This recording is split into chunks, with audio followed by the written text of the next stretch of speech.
So, it's the 1570s, and the story goes that Edward Lord Clinton, the Lord High Admiral of England, was mulling about doing a spot of redecorating. Here he is in Hans Holbein's sketch, looking pretty dapper in his youth. Here he is a few years later, looking perhaps not quite so dapper, alas, but never mind that. So the thing he needed to have, he decided, was a series of painted panels describing the costumes of people around the globe. Now, as far as Tudor redecoration or home decoration ideas go, this isn't particularly radical. He was in pretty safe place. Painted panels were fairly common, and costume books were a new and fashionable thing to have. So that's all good. It's also appropriately outward-looking, one would think, for someone who's the head of the Royal Navy, except that the final panel was supposed to look something like this. The panels haven't survived, but this one matches contemporary descriptions and comes from a manuscript book of costumes, which was painted by the same artist, a Flemish immigrant artist called Lucas de Heer, roughly around the same time. So the rest of the story is probably best told by an eyewitness, and this is pretty much as close to an eyewitness as we can get. Lucas's pupil, Carol Mander, wrote a collection of lives of famous Dutch artists, and this is the story as he got it from the artist himself. When all but the Englishman were done, he painted him naked and set beside him all manner of cloth and silk materials, and next to them, tailor's scissors and chalk. When the admiral, that's Edward Clinton, saw this figure, he asked Lucas what he meant by it. He answered that he had done that with the Englishman because he didn't know what appearance or kind of clothing he should give him, because they varied so much from day to day. For if he had done it one way today, the next day it would have to be another, be it French or Italian, Spanish or Dutch, and I have therefore painted the material and tools to hand so that one can always make of it what one wishes. It seems a bit of a risky move by Lucas de Heer, doesn't it? This indictment of his host nation. But it's an old joke, and it had done the rounds before him. Here it is in an English book called The Introduction of Knowledge by Andrew Board, which was published in 1550s, but written in the decade before that. But the thing is that Board's Naked Englishman had plenty of similarly sartorially confused friends all over Europe. The Germans and the Venetians cracked exactly the same joke about their own fashion-conscious gentry. And look, in this costume book, printed in Nuremberg about the same time, the naked man is labeled Europe as a whole, approaching a Persian nobleman representing Asia, a Brazilian warrior representing the Americas, and a Moorish soldier representing Africa. They're all dressed in their own traditional clothing, and they all kind of look like they deeply regret inviting him to the party. Anyway, Lucas's ex-student tells us that the Lord High Admiral was amused and told Queen Elizabeth. But the Queen, like her famous successor later on, was not amused at all. And there is every indication that suggests that there is some truth to this particular story, because Lucas's joke was, in fact, mentioned in a particular sermon, the homily against excess of apparel that Elizabeth commanded to be preached in every English church, roughly around this particular point. And it is essentially a caveat against the sartorial decadence and frivolity of Englishmen. Therefore, a certain man that would picture every countryman in his accustomed apparel, the homily goes, pictured the Englishman all naked and gave him cloth under his arm and bade him to make it himself, for he changed his fashion so often. Thus, with our fantastical devices, we make ourselves laughing stocks to other nations. Today, I want to use Lucas and his joke to think about the way England's global trade and encounters and England's identity or emergent identity, sense of itself as a nation, engaged with each other in a period we tend to think of as a quintessentially English golden age, an age that struck out and created its own identity on its own terms. The man whose 500th anniversary we are celebrating through this lecture series, Sir Thomas Gresham, is in many ways representative of what was unique about England's relationship with an expanding world. In that particular historical moment, he was a merchant rather than a statesman, but trade and money, which always helps, made him more powerful than many of the highest courtiers of his times. He was someone whose fortunes and connections were built in Europe, but whose most notable intervention in the form of the building of the Royal Exchange in London posed a very deliberate and self-conscious English alternative to the Bourse in Antwerp, which was the hub of Northern European trade. Lucas, by the way, admired Sir Thomas Gresham greatly. He wrote this very long poem in praise of Gresham and the Royal Exchange, roughly around the same time when he was going around painting naked Englishmen and annoying queens as a result. But what was Gresham's world really like? What were the relationships it harbored between movements outward and movements in, between the outward-looking Greshams, so to say, and the incoming Lucases, and the thousands of others who were traveling in both directions, whose names we have forgotten? The age of travel and discovery was a period when cross-cultural encounters led to radical developments in the way we think about human and national identities. Human movement across borders increased under the combined kind of impact of political and economic and religious factors. And as they did, the way in which we think about difference between countries, between races, between human beings from this part of the world and human beings from another part of the world, those all developed rapidly as well and began to take recognizable shapes and forms. We are all too familiar, of course, with some of the concepts that either surfaced or evolved as a result of that. Terms like foreigner and stranger, alien or traitor or go-between. These are words that divide, that label and choose sides. But they're also important because they demonstrate the incredible pull of what one historian, Mary Louise Pratt, has called contact zones, in-between spaces. These are spaces defined, as she puts it, not in terms of separateness or apartheid, but in terms of co-presence, interaction, interlocking understandings and practices. And of course, it's crucial to recognize that there were, of course, tensions and conflicts within these places. But what defines them above everything else is that no involved party emerges untouched from such exchanges. But I'd also suggest that such spaces weren't just geographical, but they were also temporally defined as well. In other words, they indicate not just contact in a particular place, a port city, or a particular geographical area, but also in a particular historical moment. And what I hope we can do this evening is wander through a few stories that illuminate such movements of contact, and in the process, perhaps also illuminate aspects of a nation that was shaped as a result of those encounters.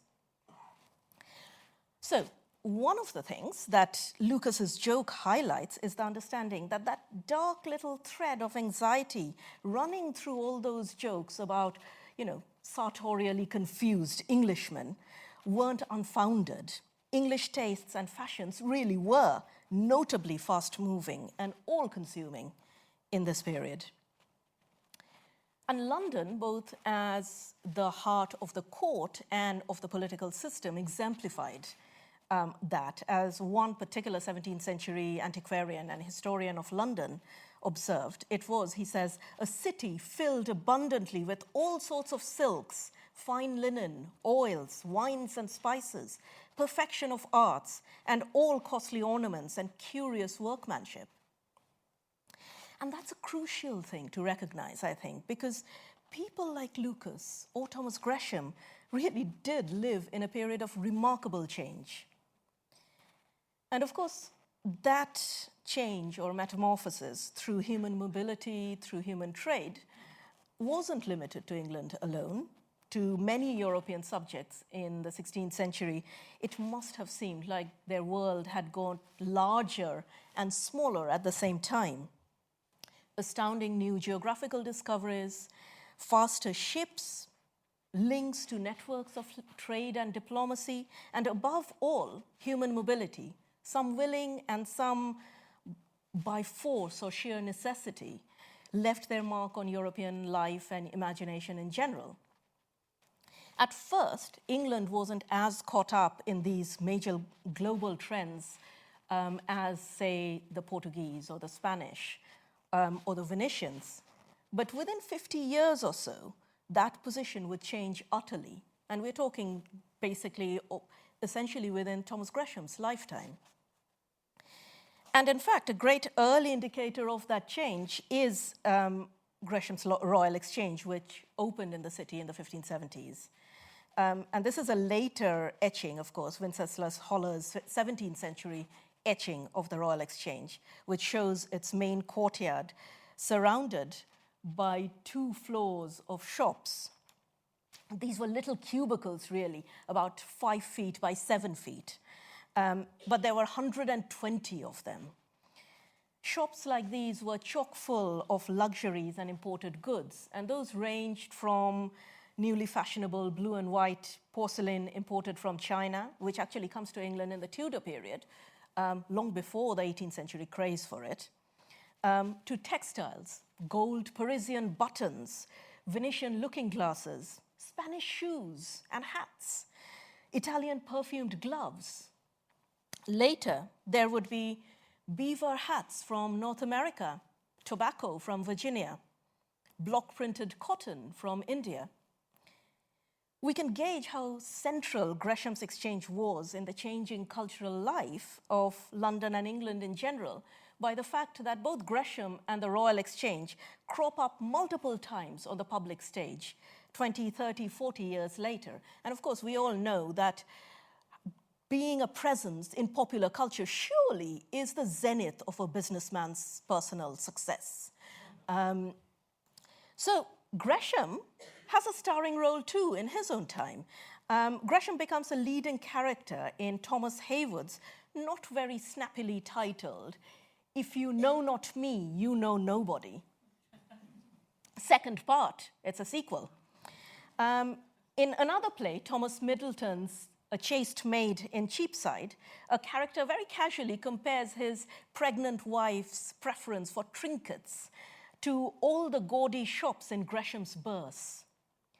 It all gives us a sense of how far Gresham's exchange had become the byword for English mercantile confidence, English appetite for the world, English propensity for conspicuous consumption. As my students would say, in summary, English bling. A whole other lecture could be written about the material transformation of both English spaces and sociocultural lives through traffic and trade. However, my focus here is more on the people who were caught up in its wake. Because the burgeoning English confidence about the country's place in the world came with something else. It came with anxiety, and much of it was about that potential loss of identity. Lucas's joke, as I said, also opens up a little spy hole into that for us. It illuminates the extent to which the flip side to the excitement of being open to the world for business was the fear of becoming an unwitting stooge for other people's jokes and other people's machinations. For better or for worse, immigrants like Lucas were integral parts of that unfolding double-edged story. Lucas was a Protestant. He was born in Ghent and became a refugee from the Dutch revolt against the Catholic Philip II of Spain. In many ways, he was what we might call a success story among the thousands of mainly Protestant religious refugees who escaped from Europe to England in repeated waves of migration. And this is a marker of one of the earliest of those waves. But between 1560 and 1570, there were over 5,000, so 5,000 in just a decade or so. And such waves would continue over the 16th and 17th centuries. Although the term immigrant doesn't really enter the English lexicon till much later, people in Tudor England would call them aliens or strangers. Lucas was a good immigrant. He fitted in. He was talented, prosperous, well-connected, and he essentially lived a fairly comfortable life, you could say, with his small household on Threadneedle Street. So that, just off Bishopsgate, is Threadneedle Street. And in the decade Lucas spent in England, he would also become one of the elders of the Dutch Church of Austin Friars, just over there. The biggest trouble he might have got into during that whole period while he was in England was probably when he was pulled up by the Dutch Church, actually, for not doing his duty towards his own community. In the church book of Austin Friars, in May 1573, there's a very curt note. It says, Lucas de Heer indicated that he had to earn his living, dealing with great masters, and he had to leave to serve them. Thereby, he had to neglect his community duties. This excuse, it records, was not found significant enough. Lucas cultivated patrons, those great masters like Edward Clinton, made friends. He wrote that poem in praise of Gresham in the album Amicorum, or friendship book, of a fellow immigrant, a merchant humanist called Johannes Rademacher. And he went on antiquarian and sightseeing journeys occasionally. His sketch of Stonehenge, done sometime between 1573 and 1575, is acknowledged as one of the oldest depictions of Stonehenge in existence and the first to be drawn on site. He also rose to be a painter of the English royal court. And this is his allegory of the Tudor succession, a magnificent painting. And he was entrusted with creating royal likenesses, just as a number of immigrant artists had done before him, like Hans Holbein, who painted Henry VIII, or Anthony van Dyck, who painted Charles II, Charles I, and in London, Lucas would also do something else, which is train other young Netherlanders, other young Netherlandish artists. So he trained, we know, John the Crits, who painted James I of England, James VI of Scotland, and possibly also Marcus Geerhertz, who painted this magnificent painting, the Ditchley portrait of Elizabeth I, standing on a map of England. So like them, he was a migrant maker of Englishness, of the collective national memories of English history. Others, unlike Lucas and Holbein, have left little or no traces of their existence. This is a selection of the return of aliens, which is basically like a census or periodic list of people born overseas and resident in England, which was made during the 16th and 17th centuries. This is from 1571, the year Gresham's Royal Exchange opened. And if you look through the names, which you probably might not be able to do because it's quite small font, but you'll spot Flemish silk weavers, French embroiderers, Spanish preachers, husbands, wives, children, servants. In other parishes and in other cities, then and later, there would be African musicians and cooks, Japanese sailors, Native American translators, Indian boys. Perhaps only a handful, often only very fleetingly recorded, but they were there. Sometimes archives help, giving us little glimpses through letters and financial accounts and legal reports. So we know, for instance, that in the damp, cold autumn of 1567, a weaver called Clement Byatt wrote back to his wife in Flanders. And he said, "I have just arrived in Norwich and was joyfully received. There is good trade here, and I will look after a house as quickly as I can get into business, for it will be easy to make money. Bring all your and your daughter's clothing, for people go well clad here." That fashion consciousness of the English also coming through again. And we know from legal records that just around the corner from here, that is where a little street is called Silver Street. And that's where an Englishman, technically in Tudor days, he would be termed as a foreigner because he didn't live in London. He commuted between his hometown and London and conveniently didn't have to pay London taxes. That this English foreigner lodged in the upstairs spare room of a middling Huguenot family in the late 1590s and early 1600s. We also know, more importantly, that he was close enough with his landlords to get involved in their ongoing family drama, which involved a pair of young lovers and a stingy father who refused to hand over the promised dowry.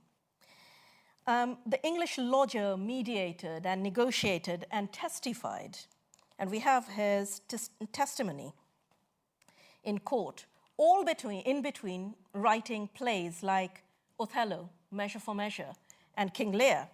That's Shakespeare's signed deposition in the case of Belleau versus Mountjoy, when it finally came to the court in 1612, by the way. Of course, that kind of intermingling is bound to trigger anxiety, especially when loss rather than enrichment, erasure rather than a palimpsest is seen as an outcome. In this period, it quite often generated stories of paranoia and fear about those who voluntarily or involuntarily inhabited that charged, changing landscape. Take the strange case of Dr. Lopez, for instance. It's a story that pivots around a scandal which shook the country. The head of the state's own personal physician was a sleeper agent on the payroll of an enemy state.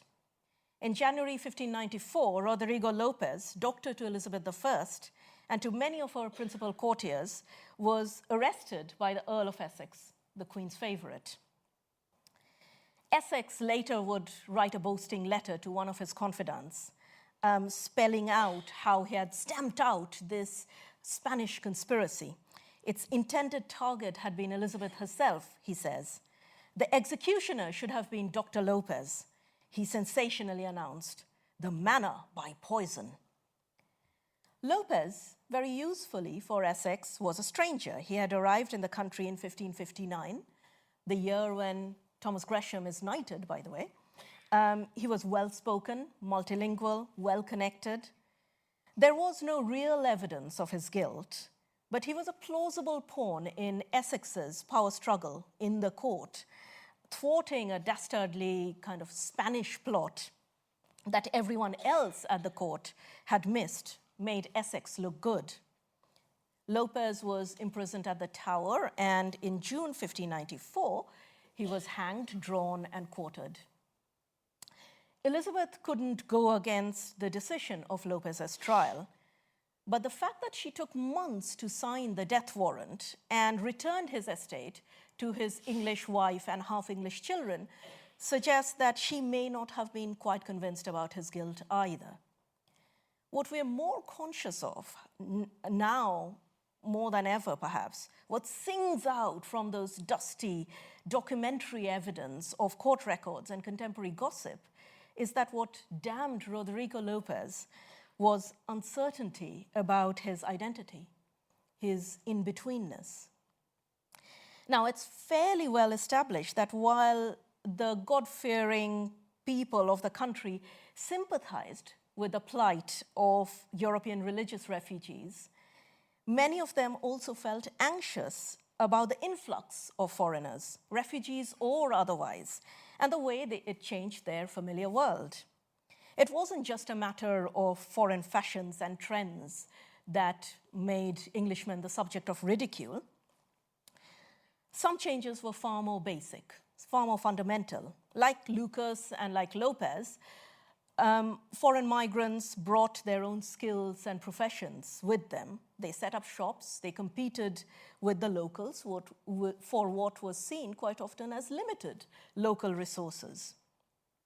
Occasionally, riots broke out as a result. The most famous of them was on 1st May 1517, when London apprentices attacked both rich foreign merchants and poor artisans and looted their shops and threw out their stock on the streets. Subsequently, it would be called Evil May Day. Sometimes the anxiety bubbled onto the popular stage.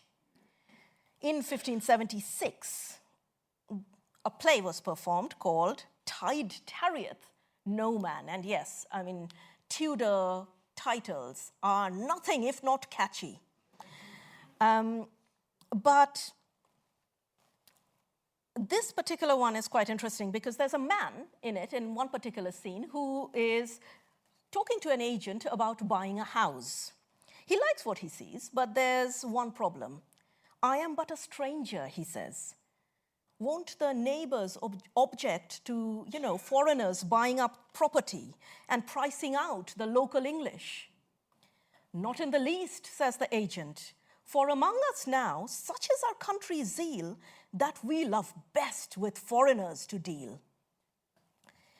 Regional and national powers that be struggled to tackle all these worries and issues, and they really got into elaborate legal tangles and messes. Who was a stranger? What rights did they have? They paid taxes. Did that mean that they could buy property? And what about their children? Were they strangers or were they English? And what happened when the first generation of strangers died? Would their children inherit the property, or should that go back to the state? Because it's English money, after all. And of course, particularly at times of national crisis, both strangers and their subsequent generations were seen as especially dangerous internal threats to national identity and security.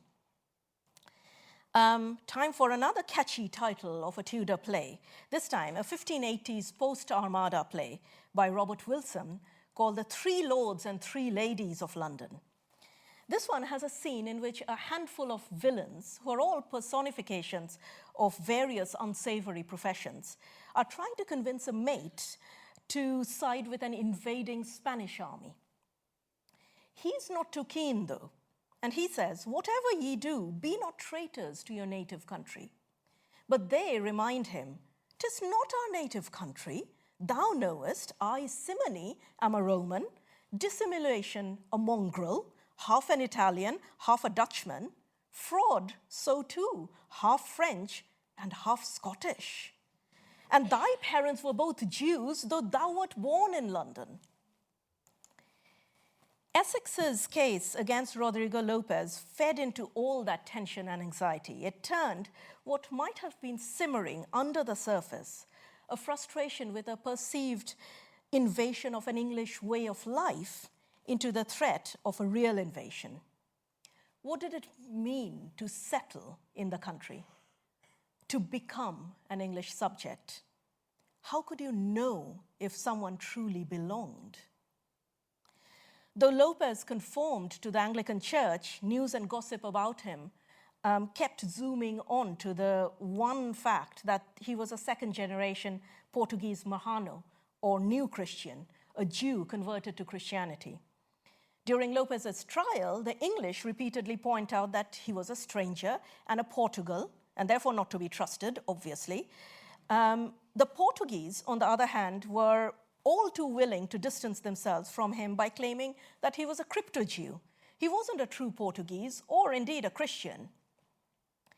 If the mark of a successful immigrant is their ability and their willingness to get involved, to fit in, then it is a deep, tragic irony that it was that very ability to settle into multiple cultures and multiple languages and nations that made Lopez a citizen of nowhere.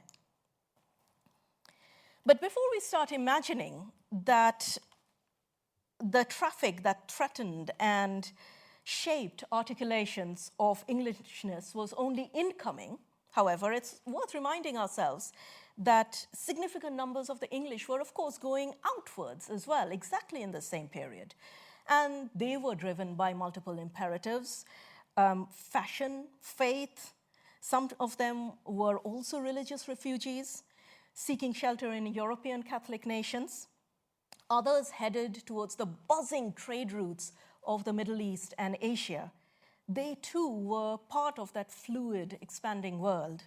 And they too unsettled and sometimes radically challenged what it might mean to be English.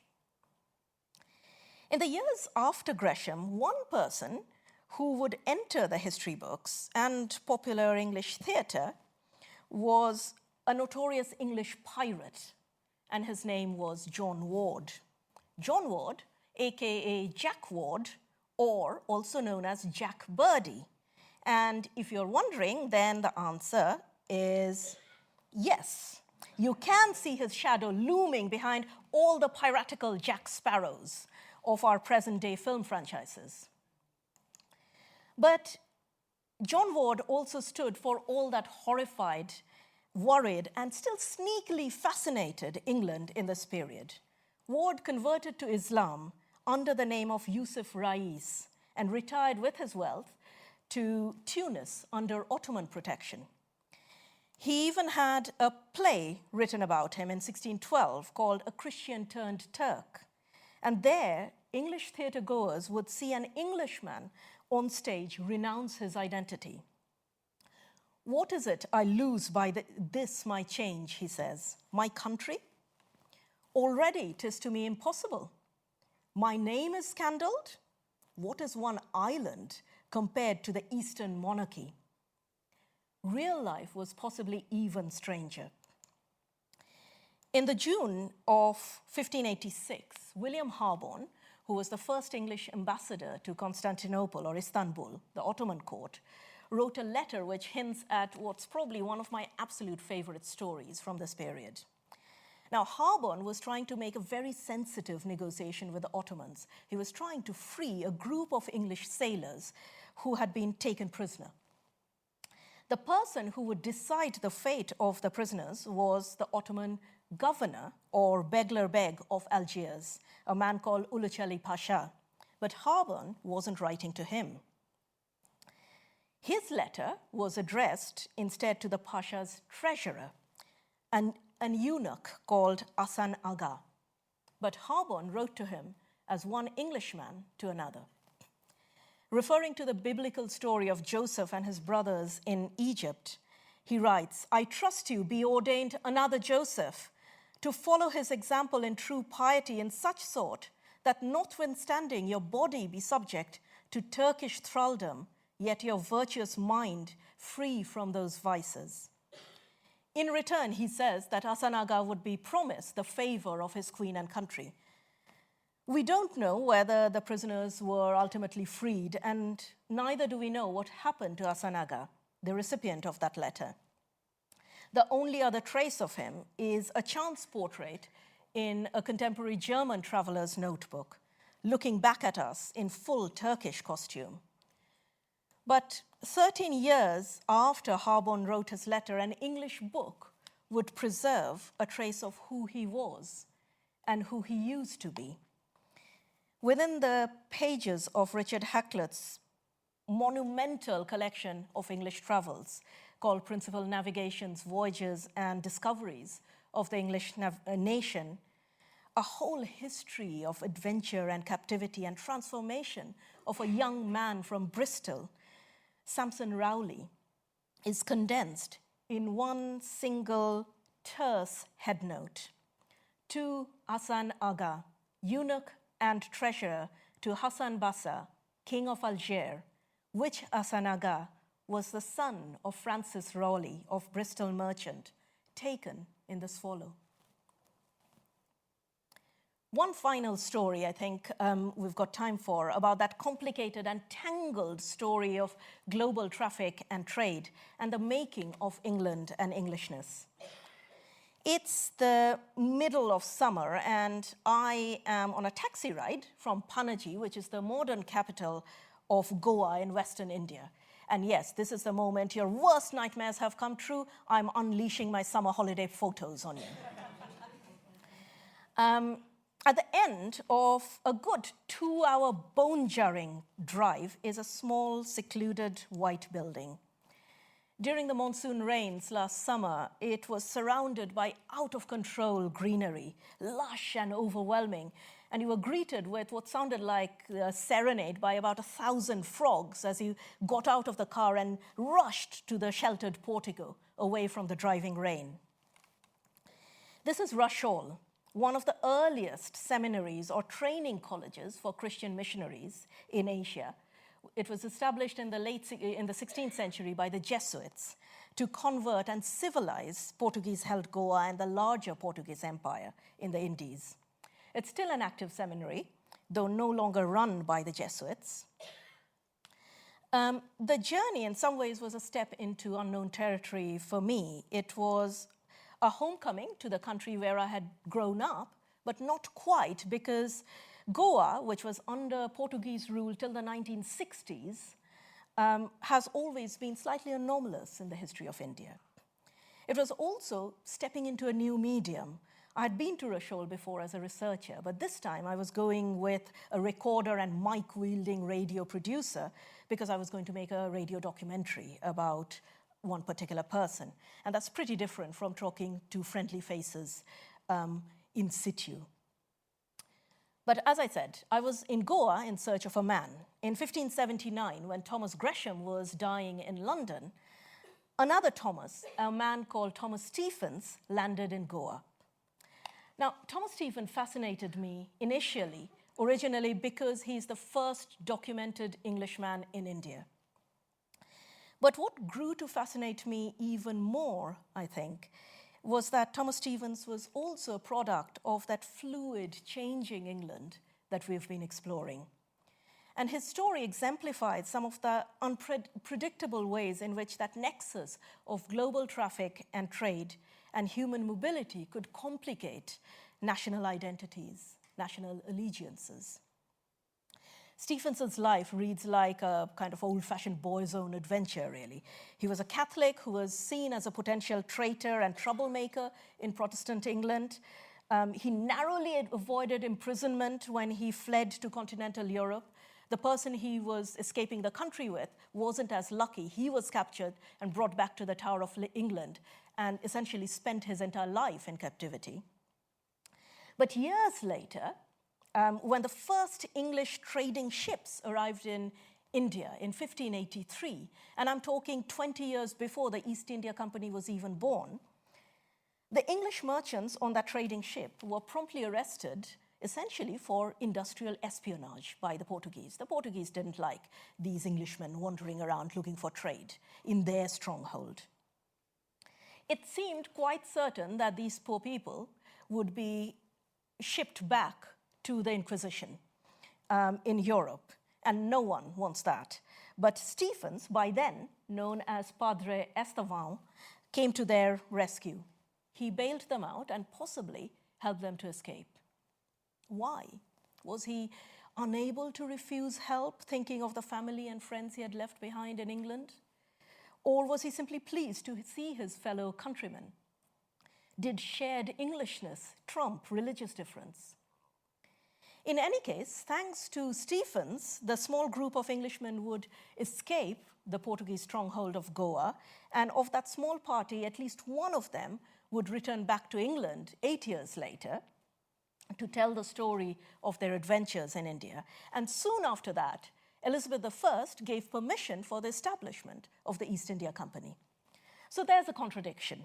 Stephens's help to his stranded fellow countrymen, some of whom may have gladly seen him in the Tower as a potential traitor if this was back home, stands right at the beginning of England's long and complex relationship with India, the jewel in Britain's later imperial crown.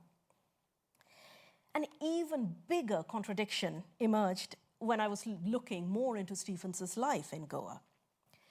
Stephens arrived in Goa shortly after the Portuguese had adopted what seems to be an almost kind of scorched earth, ground zero approach to local Hindu and Muslim religions and culture, tearing down temples and mosques, banning the use of indigenous languages and customs, from the singing of folk songs to, rather weirdly, the cooking of rice. But Stephens used his Jesuit missionary work as a rationale to defend his learning of regional languages, classical Marathi, fluid, poetic, high literary, and Konkani, the salty, fishy, colloquial lingo of the markets and the fishermen and the women at home. And it is here that 50 years before John Milton's Paradise Lost, the first Christian epic poem by an English poet was written by Thomas Stephens in Marathi. It's a huge 11,000 verse tour de force called the Christa Purana, or the Life of Christ. And it was once read in every Goan Christian household and sung in every church. What are we to make of this? Thomas Stephens could be seen on the one hand as an example of one of those gung-ho examples of English agents of empire who populate some versions of English history. On the other, from a post-colonial perspective, we could say that his writing is an act of proto-colonial appropriation of indigenous cultures and imaginative spaces. But the reality is much more complex than that. Stephens and the writing of the Christa Purana is a palimpsest of place and identity and intent. This epic, with its lyrical praise of Indian flora and fauna and language, written by this Englishman who himself had lost his place in England for a religion he wasn't allowed to practice. He offered it to people halfway across the world as a replacement for a way of life and systems of belief that, ironically, he himself was helping to erase. Soon, the Christa Purana itself would be threatened with erasure. The Portuguese burnt every printed copy in an attempt to stamp down on indigenous languages. What happened next is another twist in the tale. The poem essentially goes underground. In villages and towns of 17th century Goa, it was painstakingly copied by hand, every one of its 11,000 verses, by the Goan Christians and sung in surreptitious gatherings. It became essentially a mark of Indian resistance against European colonial rule. Once a nearly erased text, the singing of it a dying art, today, there are signs of it receiving a new shot of life, both from those interested in preserving Goan heritage and those who value it as part of an Indian literary tradition. And oddly enough, Thomas Stephens's identity as an Englishman doesn't really feature in either of those narratives. One of my most memorable encounters during that visit was to a children's club in a remote valley in Goa, where a young Indian Catholic priest taught the kids to sing the verses. It wasn't so much for religious education it emerged, as it was an attempt to introduce Indian classical music into Christian worship. When Lucas de Heer sketched his sartorially confused Englishman, he was, as I had said, tapping into an old joke and an old fear. It was a fear about the instability of national identity at a time when the idea of an English nation itself was seen as being under threat from internal and external forces alike. It was also a fear about foreign incursion. And as we have seen, that fear could leap very easily from a taste for Italian gloves or Spanish hats or Flemish silk to the rewriting of English space and English ways of life by foreign arrivals who were supplying those tastes, to threats of a full-blown invasion. Yet people like Lucas and Lopez and Jack Ward and Thomas Stephens and Thomas Gresham himself all remind us that the story of the shaping of the nation in this particular age of trade and travels was far richer than that. They point to the multiple and multivalent ways in which such movements transformed the people caught up in its wake. And they illuminate how it transformed the country those people had variously adopted or rejected or yearned for or missed. The country whose identity, either directly or indirectly, they had helped to formulate and articulate. And seen in that light, Lucas's English figure might take on a different kind of agency, asserting his right to an identity that is deliberately and self-consciously heterogeneous, irreducibly and, well, unabashedly contrapuntal and complex. Thank you.